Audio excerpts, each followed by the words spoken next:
এই যে সিমটা পিষা হয়ে গেল। এই যে স্বাদের খাবার খেতে গেলে তো কষ্ট করাই লাগবে। না না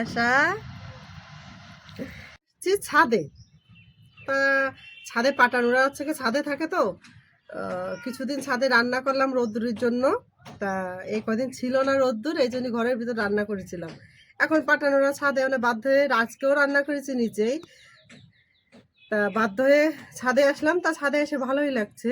দেখেন কত সুন্দর রোদ উঠেছে আর আমার ফুলগুলা কত সুন্দর দেখেন। মানে এত তোমার কোল থেকে ধরো ফুলটা, হ্যাঁ এখান থেকে শুরু করে আমি এই ফুল গাছগুলো লাইন বাই লাইন রাখে গা তারপরে ভিডিও করব। তারপরে ওই পাশে দেখো, হ্যাঁ এবার শুধু এই যে রক্তগাঁদা বলে এই রক্তগাঁদাই হয়েছে। মানে নার্সারিতে গিয়েছিলাম তখন অন্য কোনো ফুল গাছ ছিল না, এই রক্তগাঁদাটাই ছিল, শুধু এইগুলাই কিনে আনছি। আর আমি এখন এখানে কাজ করব কি, সিম নিয়েছি, পেঁয়াজটা একটু বেশি বক্তি বক্তর বাবার সাথে বেশি ভাজা হয়ে গেছে। আর মরিচ নিয়েছি, রসুন নিয়েছি, আর এখানে নিয়েছি হচ্ছে গে কচু। তা কচু কখনো আমি পাটায় বাটি না। তা আজকে কি হয়েছে, কচুটা হচ্ছে গে সিদ্ধ কম হয়েছে। মানে একটু গুঁড়ার কচু তো, মুখের কচু হলে খুব তাড়াতাড়ি সিদ্ধ হয়ে যায়। তা ভাবলাম যে কচুটা একটু পাটাতে যদি বেটে নিয়ে যায় তাহলে খাওয়া হয়ে যাবে না, নয়তো আবার রাতের জন্য রেখে দিতে হবে ভাতের মধ্যে। তা কচুতি বাটবো, কচুতি আর পেঁয়াজ দেবো না, শুধু মরিচ ভেজে নিয়ে আইছি এই যে। আর এই যে ধনে পাতা, এই ধনে পাতা দুইটাই দেবো, সিমই দেবো আর ওইটি দেবো। আবার সিম দুই রকম করলাম, মনার বাবার জন্য হচ্ছে গিয়ে ভাজি করলাম, আবার আমাদের জন্য একটু ভর্তা করব। কিছুদিন ধরে মানে রোদ ছিল না তো, তা ভর্তা খেতে ভালো লাগছিল, তা শীতেতে ঝামেলাও লাগছিল।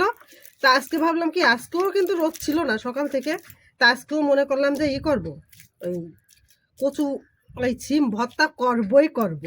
তা আজকে সিম ভর্তা করছি। আর আজকে হচ্ছে গিয়ে হয়ে গেছে, রোদ উঠে গেছে।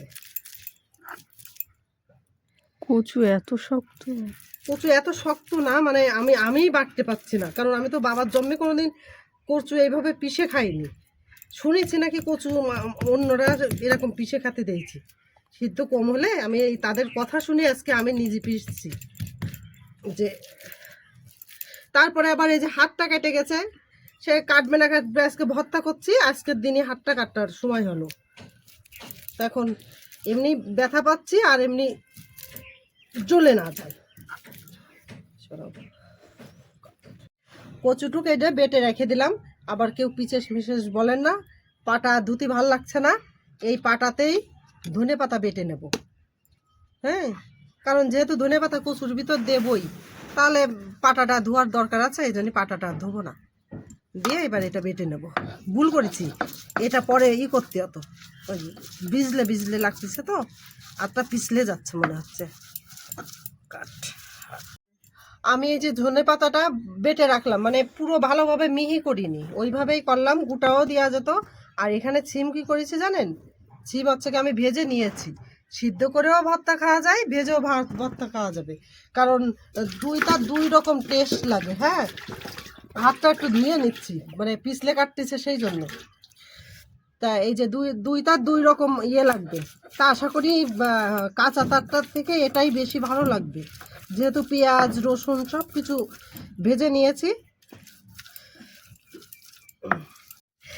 এই যে সিমটা পিষা হয়ে গেল। এই যে স্বাদের খাবার খেতে গেলে তো কষ্ট করাই লাগবে। না না